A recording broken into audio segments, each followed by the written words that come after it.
I'm taking you to Madagascar, an island shaped over the last 20 centuries by the migration of peoples from Asia, Africa, and the Near East.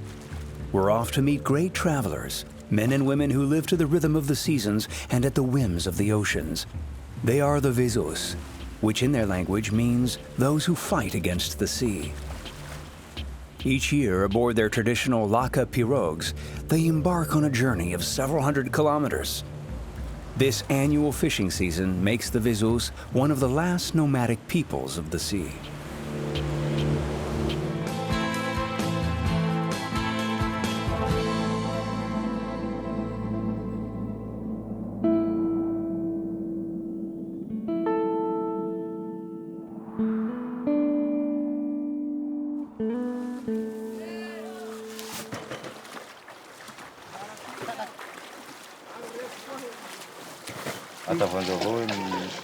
Did you check the load? Yes, we should be good, but there's still the salt to be taken on board.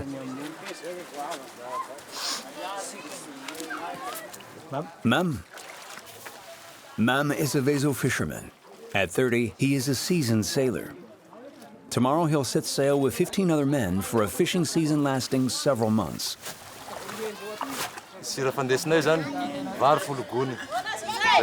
Come on, Mark, this is no time to rest.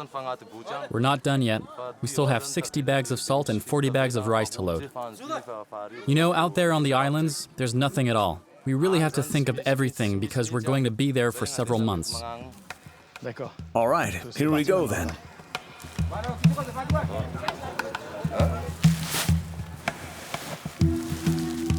Mam lives in Betania, a Vezo village on Madagascar's west coast.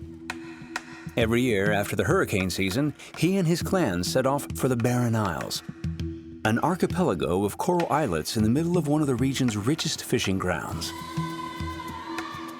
Mam and his clan derive most of their income from this 8-month fishing season. Wives and children are part of the adventure. They will travel on a dhow chartered especially for this crossing. What?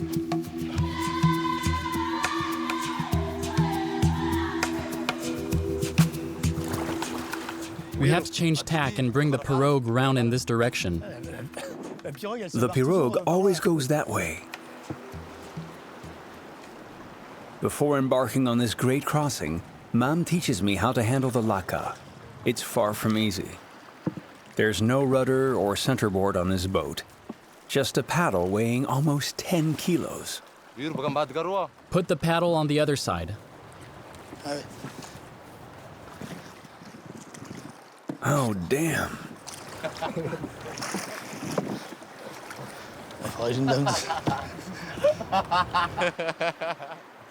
I want to train, but it doesn't have any effect.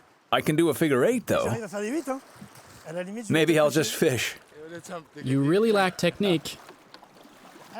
Oh, yeah, that's a good one. He's jamming the oar there, but I'll learn. You see, every man has different skills.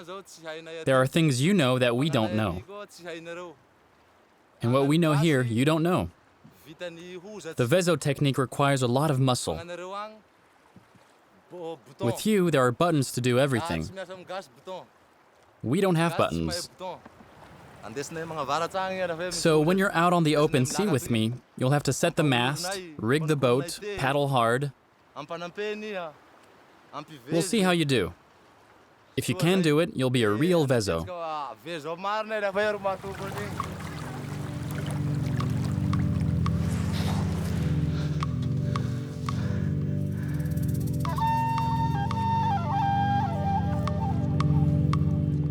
Although the Vezos are a renowned people throughout the island, they are not a closed community.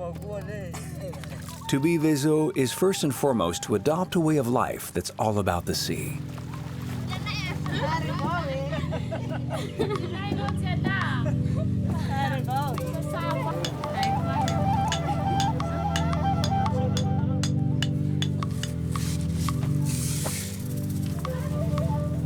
For Mam's wife, Neve, migration to the Barren Isles starts each year with the same ritual. Everything the family owns is carefully packed into a suitcase and a few bags of provisions.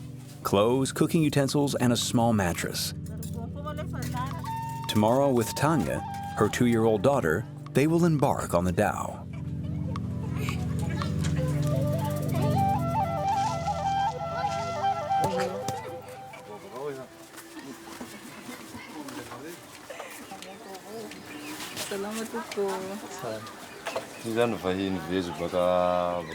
This is our guest from France. Delighted to meet you. Are you coming with us? Yes. Are you glad? Yes, very. Where will the dhow pick us up? The dhow will pick you up at the entrance of the village. Neve, aren't you afraid of this journey, of going so far for so long in all this heat? No. We women travel on the dhow, so it's fine. It's still bigger than a pirogue, and with young children, it's less tiring. When we get to the island, we'll be able to set up camp before the men arrive. Over there, it's not a vacation. There's a lot of work. That's what keeps us going all year round. And you know, if we're not together, he's quite capable of finding another woman. That's why I follow him too. You should never leave your husband alone for too long.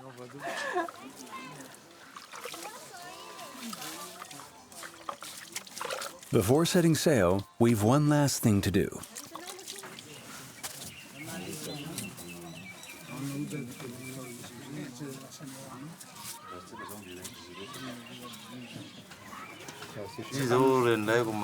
Grandfather, this is Mark, a friend. He's coming with us on our journey. He has come to ask for your blessing and the protection of our ancestors. Let the ceremony begin. All the men of the clan are gathered in Gilles' hut. He's the eldest and doesn't go on migration anymore. He's the one who speaks to the spirits, the link between the world of the living and those resting in the afterlife. Among the Vezos, births, marriages, and all the major stages of life are subject to the good graces of the spirits.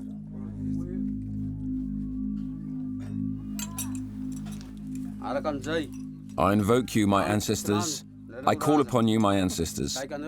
For here before you are your descendants, about to leave for the north, to work and find wealth and happiness. We also have our brother, our guest, Mark, who will accompany us on this journey. Bless him so that all goes well. Watch over them so that they arrive safely on the islands and return to us all unharmed.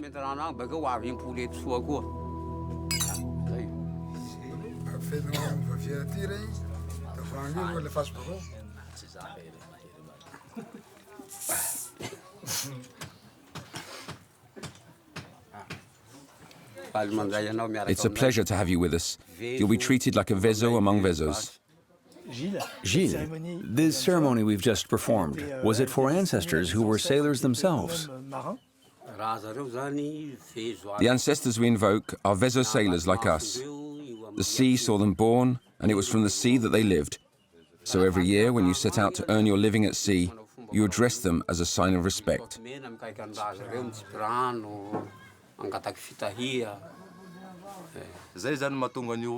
During the ceremony, we offer the ancestors rum, beer, and juice, because these are things they liked when they were alive, and we want to please them. And isn't that a way of warding off the fact that you're going to face nature? You're risking your life at sea. It can be very dangerous. We spend all our time on the water. We eat, we sleep, and one day we're going to die on the water. As Vezos, this is our destiny. But don't worry, as we've done things according to the custom of our ancestors, you'll come back safe and sound. Thank you. Si solo. Si solo. Okay.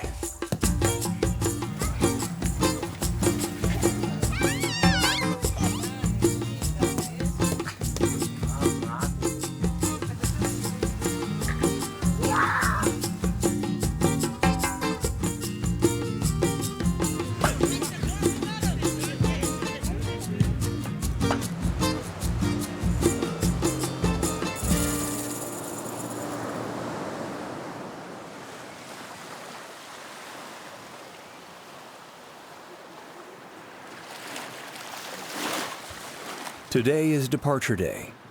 Buoys, nets, everything must be in place. For some, just out of childhood, this is their first big fishing trip. So, to be on the safe side, the men check one last time that all the pirogues are ready to take on the ocean.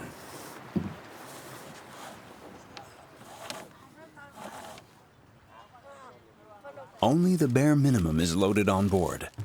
Nothing must slow down or unbalance the pirogues should the sea become rough.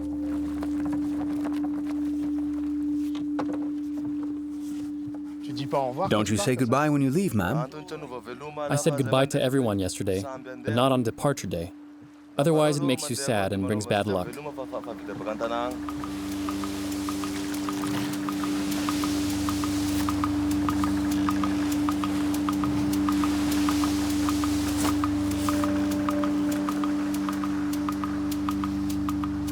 Here we go. Now we're on our own. Spread out over 3 pirogues, we are about 15 sailors, facing us, the ocean. At the end of the journey, the Barren Isles.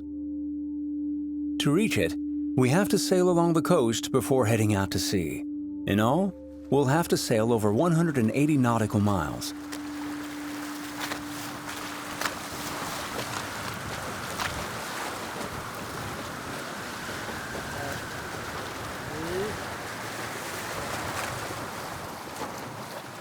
How do you change direction? Go left or right? To go left, you go like this. And to the right, like this. Right, like this. Can I try?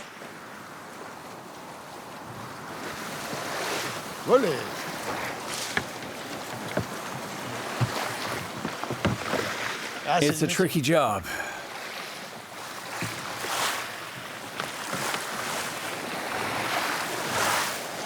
Yeah, I can steer like this. I'll catch up to them.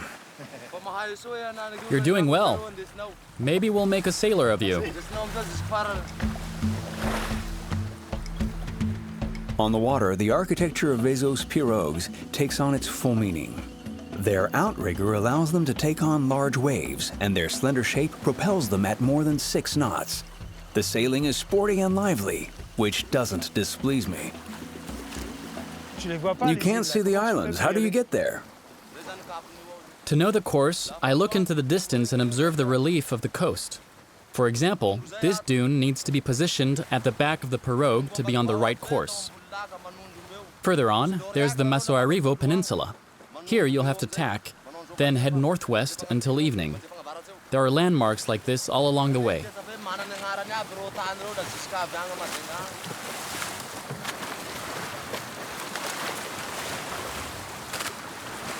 Mam navigates without charts or compass and knows every nook on the Madagascan coast. At the time of my first migration, I knew nothing about navigation. I was barely 10 when my brother and cousins took me with them. The journey was so long that I sometimes fell asleep, but they'd wake me up. They'd say, "Now's not the time to sleep. You've got things to learn. Look over there. See that piece of land beyond that reef? That's where you have to turn east." As you go along, repeating and repeating, it gets stuck in your head. You can steer almost instinctively.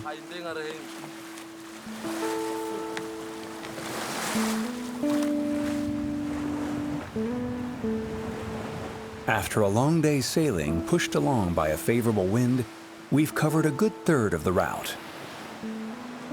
We'll be spending the night on this beach. The men gather around the fire and share a well-deserved meal. Damn, the sugar wasn't closed properly and some sand has got in. That'll be in our morning tea. No worries. We'll have something to eat and to drink.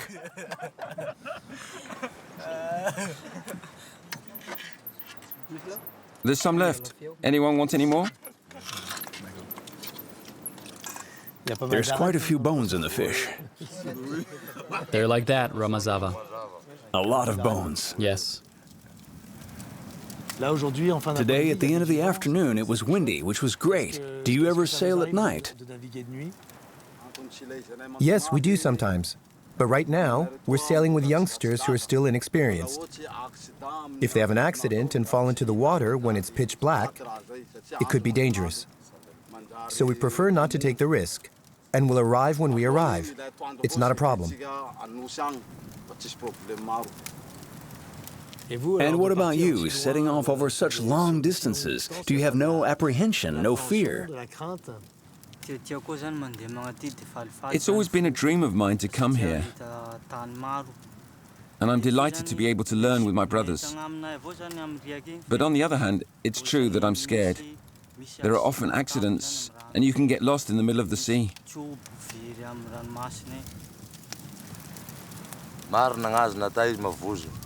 It's normal for him to be scared. It's his first trip. He doesn't yet know what it's like to sail on the open sea. He's never seen a cyclone or experienced a shipwreck. One day, I had an accident.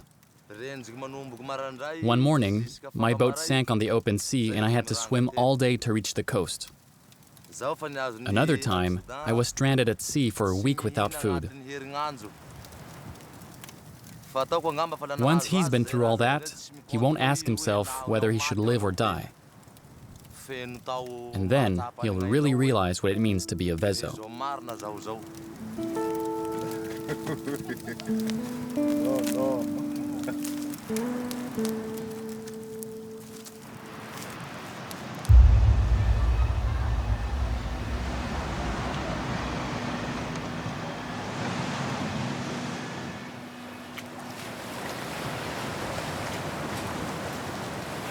Inspect the pirogues before setting off.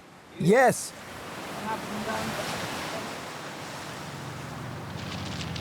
This morning it's low tide. We have to carry the Laka, each weighing almost 400 kilos, into the water.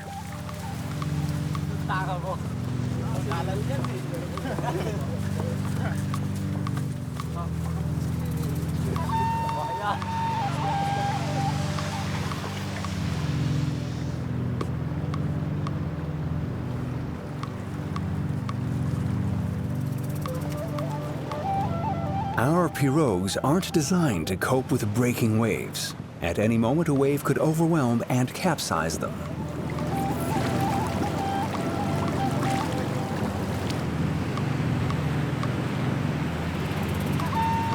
We've got to find another way out, as it's impossible to go this way. The wind is head-on, and the current is taking us back towards the coast. The waves in front of us form a versatile wall of foam. If we can't get through now, we'll have to wait for the next tide and hope the sea has calmed. The islands are in that direction, just offshore. We could try to go around to the west, but that would make our route too long. We have to try and get through at all costs. The decision is made. We're going to attempt an exit. Faced with the current, it's hard to stay on course. The only way to pass the helm is to position the pirogues against the waves and pick up speed.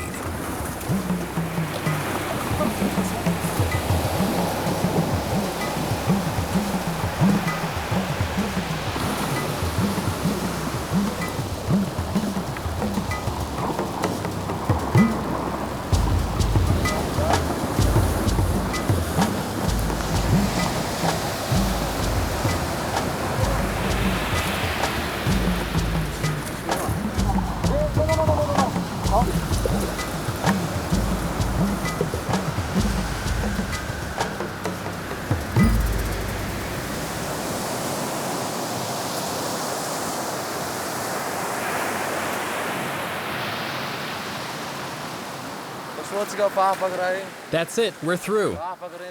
The other pirogues got through too. Thanks to the protection of our ancestors, we must thank them. I implore you, my ancestors, you who came from the 8 corners of the earth and died in this ocean, protect us on our journey. And if we arrive safe and sound, I vow on this sea to offer you a great pot of rice.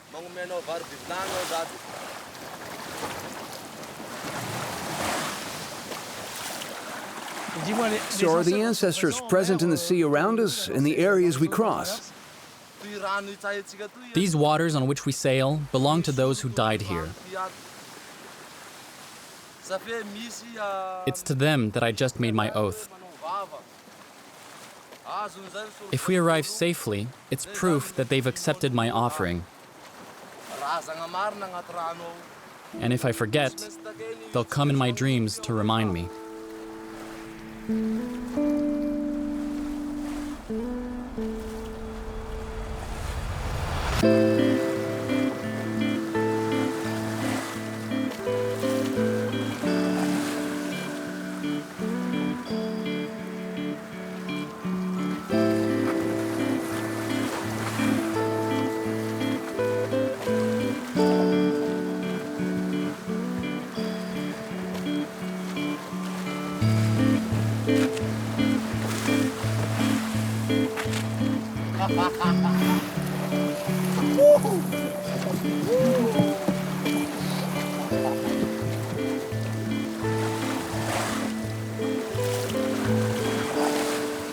Land ahoy! Islands on the horizon.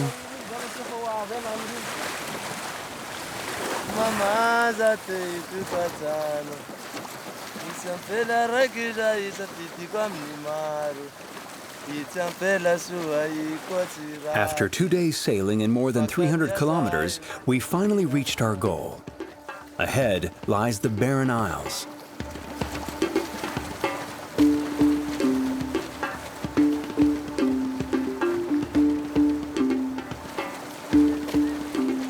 On the beach, we're greeted by the children and women who arrived by dhow the day before.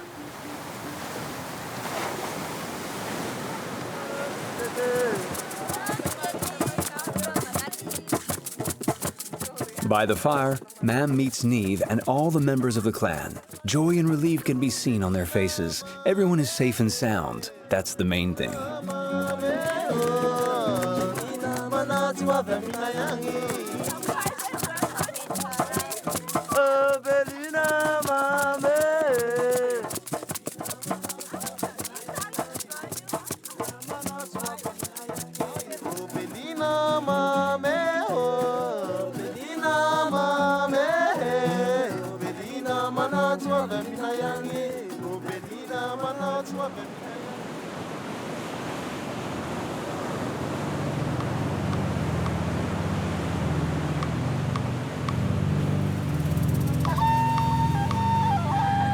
On these arid, wind-beaten coasts, living conditions are Spartan. But for the Vezos, it's the only hope of ensuring the prosperity of their families and clan. Mam is already on the water to set his first net. The gesture alone marks the start of a new season.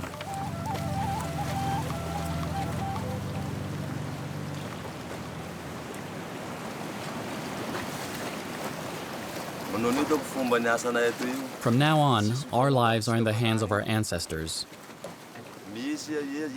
They're the ones who'll decide how good the fishing will be.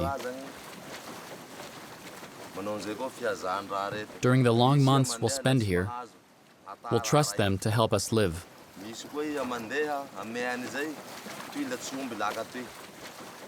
And is there never a temptation to settle down to a more sedentary life?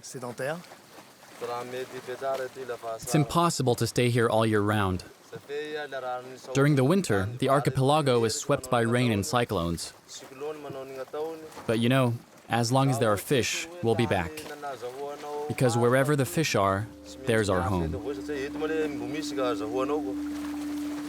And if one day the fish change territory, we'll follow.